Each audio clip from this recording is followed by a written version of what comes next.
Mesdames, Messieurs, bonjour et bienvenue aux Assises des délais de paiement, des Assises nationales des délais de paiement, pardon.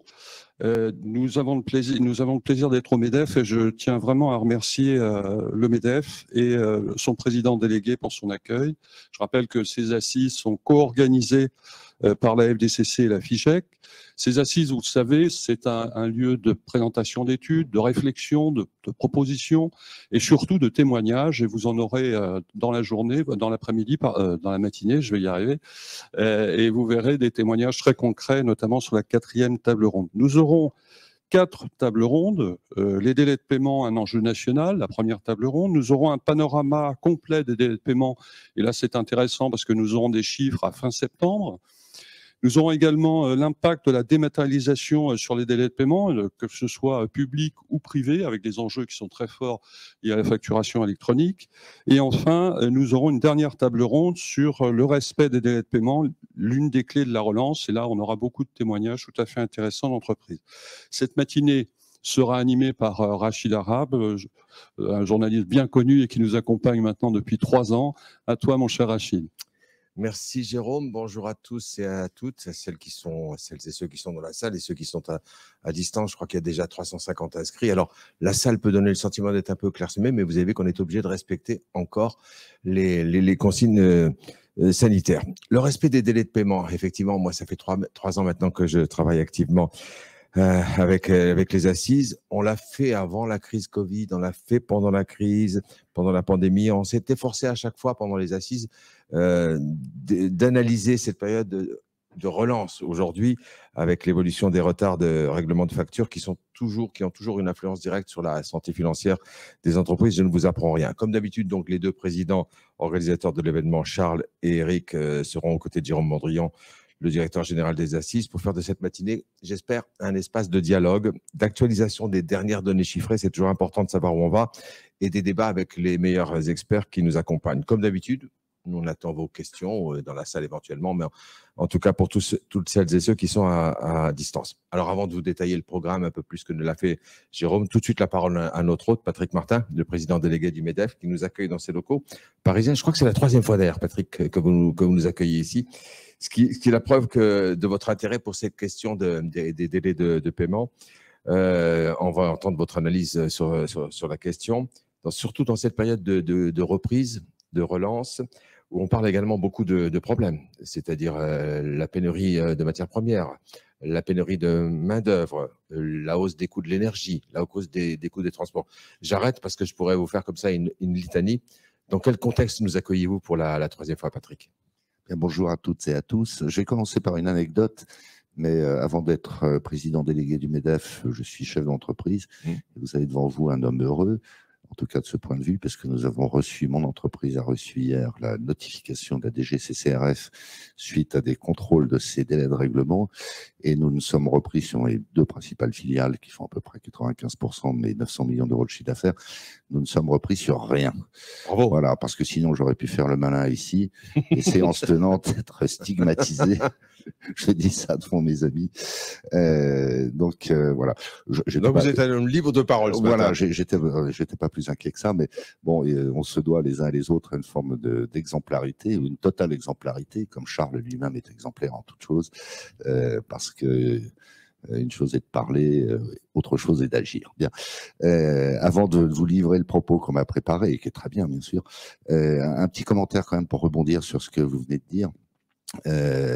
Oui, il y a des sujets d'inquiétude, hein, mais enfin, n'oublions pas la big picture. La big picture, c'est qu'il y a un niveau d'activité qui est soutenu, plus et plus vite qu'on ne l'imaginait, et les problèmes bien réels, je vais y revenir, auxquels on est confronté d'une certaine manière, ce sont des problèmes de riches. Hein. Souvenons-nous qu'il y a quelques mois encore, on imaginait un véritable collapse économique et social.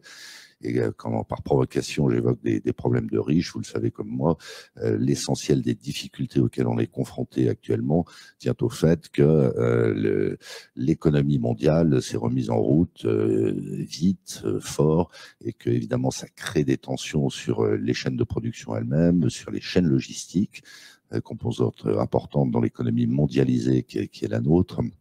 Et puis ça crée également des tensions sur le marché de l'emploi, à travers le monde entier, hein, c'est particulièrement flagrant aux États-Unis, qui s'explique.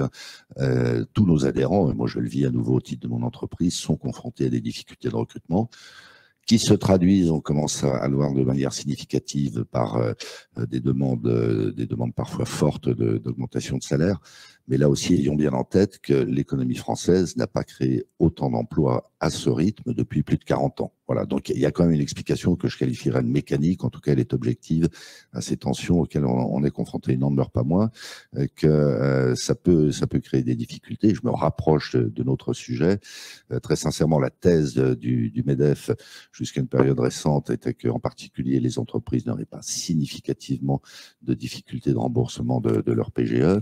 Et tout ce qu'on vient d'évoquer ensemble peut au contraire créer des tensions ici ou là, parce qu'il y a des entreprises, c'est un peu contre-intuitif, c'est un peu paradoxal, mais en femmes et en hommes d'entreprise que nous sommes, nous le savons malgré tout pertinemment, il y a des entreprises qui ont un niveau d'activité soutenu, voire très soutenu, voire connaissent une surchauffe en termes d'activité, ce qui immanquablement génère pour elles des BFR, et en regard, en tout cas dans certains secteurs d'activité, singulièrement dans l'industrie et dans le bâtiment, doivent absorber ces hausses, en particulier de coûts matières, doivent au cas par cas supporter des pénalités de retard dans la livraison, que ce soit de leur chantier ou de leurs composants, qui immanquablement pèsent sur leur rentabilité. Donc à un moment donné, quand vous avez augmentation des besoins de trésorerie liés à l'augmentation des BFR, quand vous avez un pincement des marges, ça peut se traduire par une difficulté de solvabilité. C'est donc un point auquel on se doit d'être attentif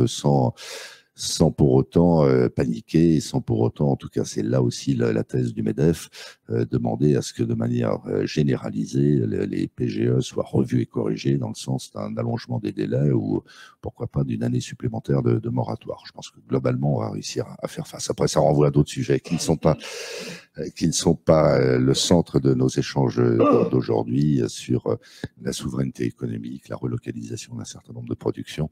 Si vous avez 18 heures, on se lance là-dessus. Bon, On pourra revenir. on pourra y revenir.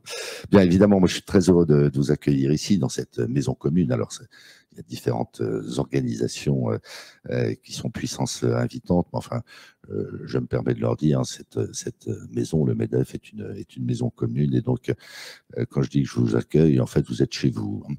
Donc c'est un peu un abus de langage de ma part. C'est effectivement la 8e édition de ces assises, très précieuse, très intéressante, très riche, et la 3e, vous l'avez évoqué, la 3e édition qui se tient dans nos murs. Bien, le partage d'un diagnostic et la mise en valeur des bonnes pratiques sont en effet essentiels pour que tous ensemble nous progressions en matière de délai de paiement, parce que c'est un enjeu central. J'en parle souvent avec Charles.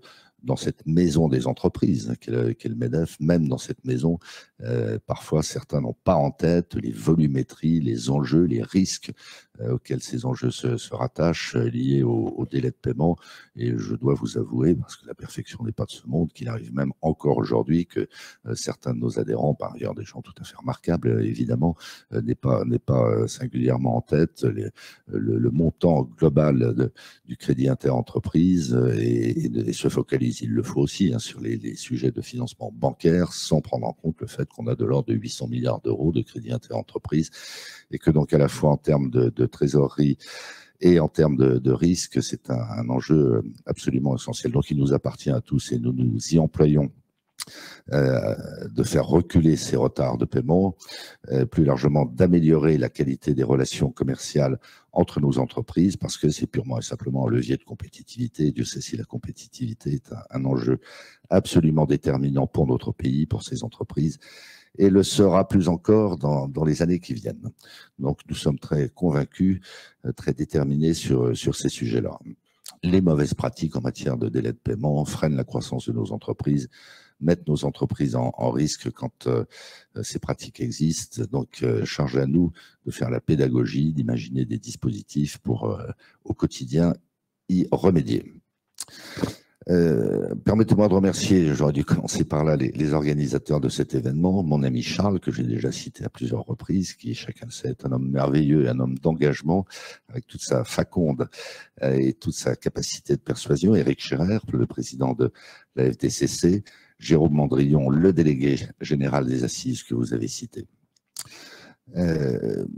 Pendant toute cette matinée, entre praticiens, entre experts, avec des témoignages intéressants, nous avons donc échangé sur l'actualité des délais de paiement et partagé surtout des bonnes pratiques. Je crois savoir que les témoins souligneront qu'il n'y a pas de fatalité en matière de retard de paiement. À nouveau, moi je le dis avec, j'espère, la légitimité du chef d'entreprise que je suis. Ça suppose de la part des entreprises un engagement au plus haut niveau pour changer la donne. On sait très bien que il y a des cas où les directions générales ne sont pas attentives à ces sujets. Il y a des cas beaucoup plus critiquables encore où les entreprises, les directions, sans jamais l'avouer évidemment, donnent des consignes pour que ça traîne un petit peu. Il y a toujours d'excellentes raisons. Là aussi, je m'exprime en praticien pour subir ça, pas pour le provoquer. On a donc des marges de manœuvre importantes, mais je le redis, ça commence par une prise de conscience, une impulsion très forte des directions, quelle que soit la taille de l'entreprise. Parce qu'en définitive, bien souvent, il s'agit d'optimiser des process et de vérifier que ces process sont bien respectés à tous les niveaux et dans toutes les fonctions de l'entreprise. C'est ça la source principale de ces retards de paiement, plus que, même si je viens de l'évoquer, des directives implicites qui pourraient être données pour organiser ces retards.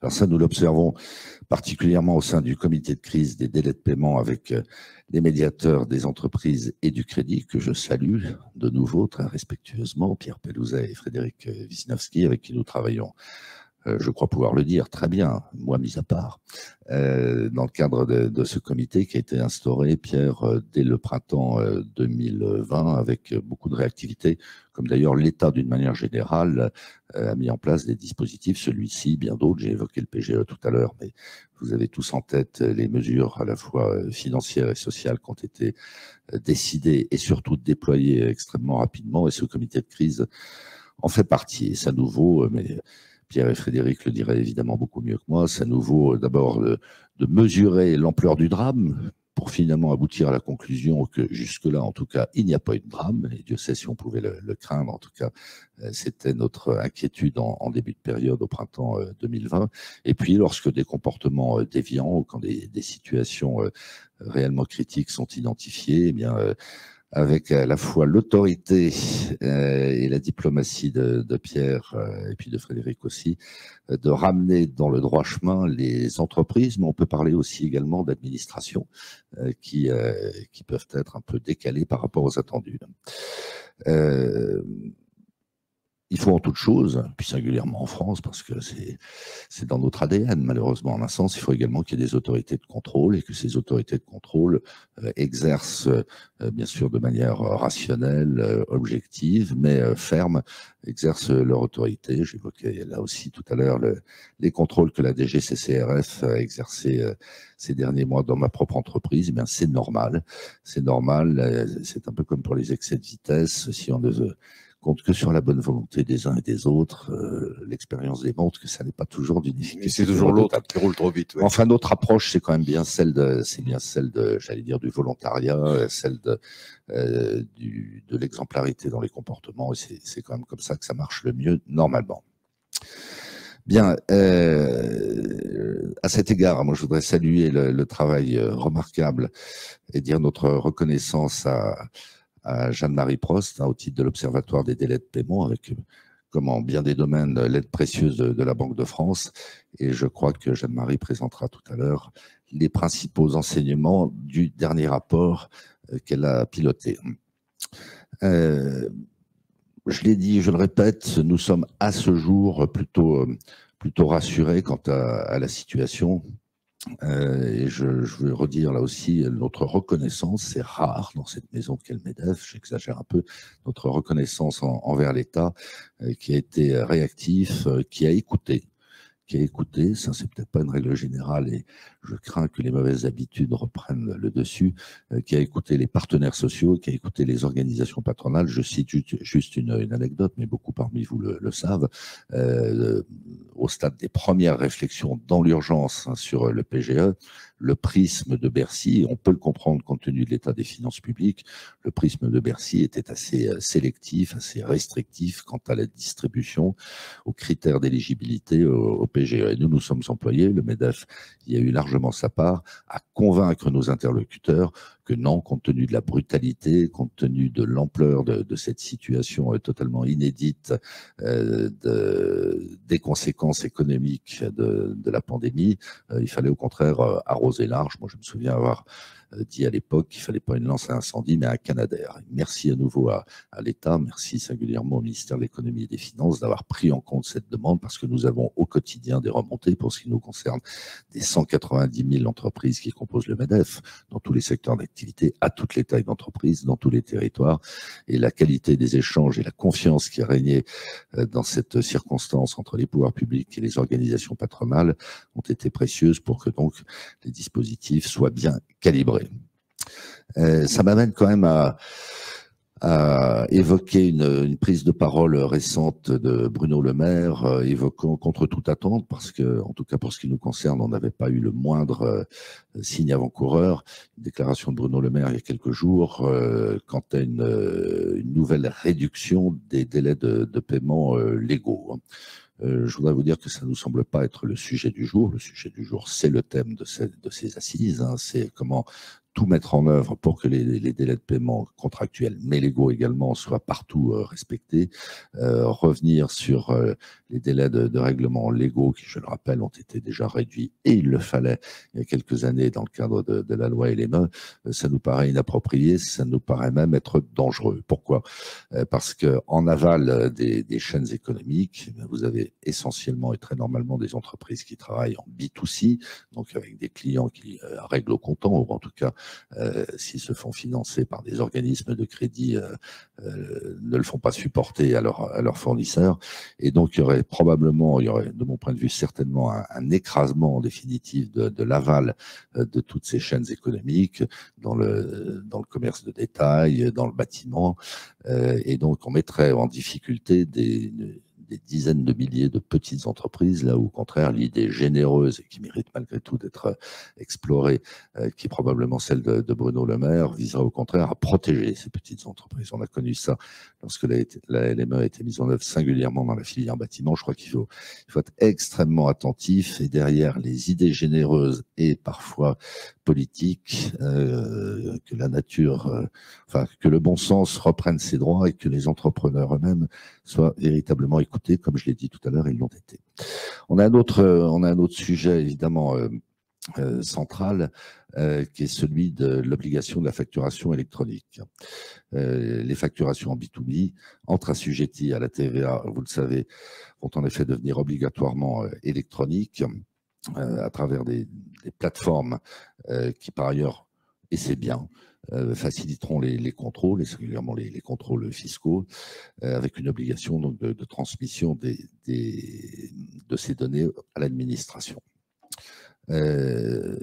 Autant nous considérons que cette mesure va dans le bon sens, elle générera probablement également des gains de productivité, peut-être dans les entreprises, certainement dans l'administration, et il n'est pas interdit de penser que l'administration peut encore gagner en productivité, mais là aussi ne confondons pas vitesse et précipitation, et c'est la raison pour laquelle nous avons demandé et obtenu un décalage de ce dispositif de facturation électronique qui existe déjà, vous le savez, dans un certain nombre de cas, mais ça suppose de la part des entreprises de se mettre à niveau, de la part des éditeurs de logiciels, et donc cette obligation n'entrera en généralisation, je dirais, en vigueur qu'au 1er juillet 2024, pour les grandes entreprises, pour les ETI en 2025 et pour les TPE-PME en 2026. Ça peut paraître lointain, mais là aussi, sur un sujet aussi sensible, aussi technique, il faut savoir laisser du temps au temps. Et donc, nous allons continuer à sensibiliser, à accompagner nos adhérents et puis toutes les organisations patronales, les fédérations professionnelles en feront de même. Voilà les gros sujets, me semble-t-il, qui sont au centre de vos préoccupations, de nos préoccupations. Je conclurai simplement en vous disant que nous sommes très en appui des acteurs de tous ces domaines, parce que directement concernés par tous les sujets que je viens d'évoquer, d'autres que vous allez évoquer dorénavant, et que singulièrement avec la FIGEC, nous avons des travaux de grande qualité que nous allons poursuivre, parce que je ne crois pas me tromper au moins sur ce point-là, le sujet des délais de règlement, des retards de paiement, ne sera pas épuisé autant que je vous épuise en parlant avant un certain temps. Merci de votre attention. Merci. Merci beaucoup, Patrick Martin. Vous me faites économiser le temps de présenter le programme de la matinée parce que vous l'avez fait point par point. Donc, on va aller directement à la prise de parole des deux présidents. Je ne sais jamais par lequel commencer. Donc, allez, Charles, qu'est-ce que vous attendez de ces assises? Et on salue Patrick Martin parce que je crois que vous avez un impératif médiatique ou je ne sais plus, mais à bientôt. Merci de votre accueil. Oui, Patrick a toujours des impératifs. Bon courage, Patrick. Alors, oui, un propos introductif. Effectivement, Patrick Martin a développé le programme de cette matinée. Alors, c'est toujours difficile de rebondir sur ce qui vient d'être dit, puisque je n'ai plus à développer le programme, pas plus que toi. Par contre, ce que je vais dire, c'est que je suis extrêmement ravi de vous retrouver ici, dans cette salle. Nous avons eu l'occasion, avec les assises, de nous retrouver en présentiel limité, mais là, c'est un peu plus ouvert. Et l'année dernière, nous avons tous été frustrés parce que cette manifestation ne peut se tenir. Cette année, la 8e édition des assises peut se tenir ici au MEDEF. Et je suis vraiment ravi de vous y retrouver. Alors, ce que j'attends de cette matinée, comme Patrick l'a dit, j'espère, mais j'en suis convaincu, que la qualité des débats, des interventions, vont apporter des solutions et des réponses à tous les sujets qui ont été posés. Parce que nous avons des sujets. Et il faut effectivement que les chefs d'entreprise qui sont dans la salle et ceux qui sont derrière leur écran, derrière leur ordinateur, qui nous occupent en visio, repartent avec des réponses des solutions pour, bien entendu, les rassurer.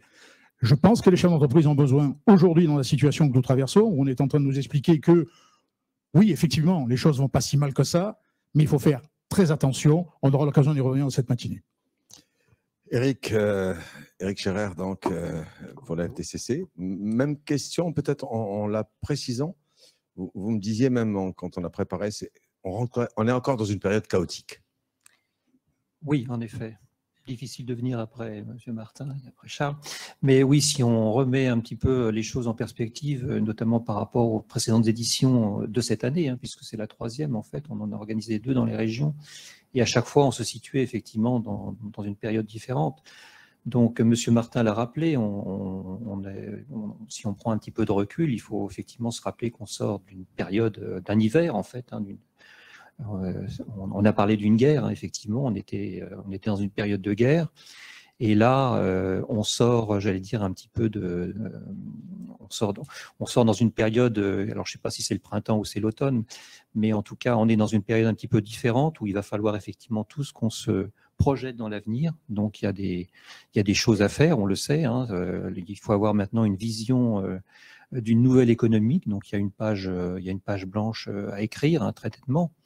Même si effectivement on part avec aussi quelques handicaps, on a parlé des pénuries, etc., de tout ce qui freine, des cailloux dans la chaussure de cette reprise.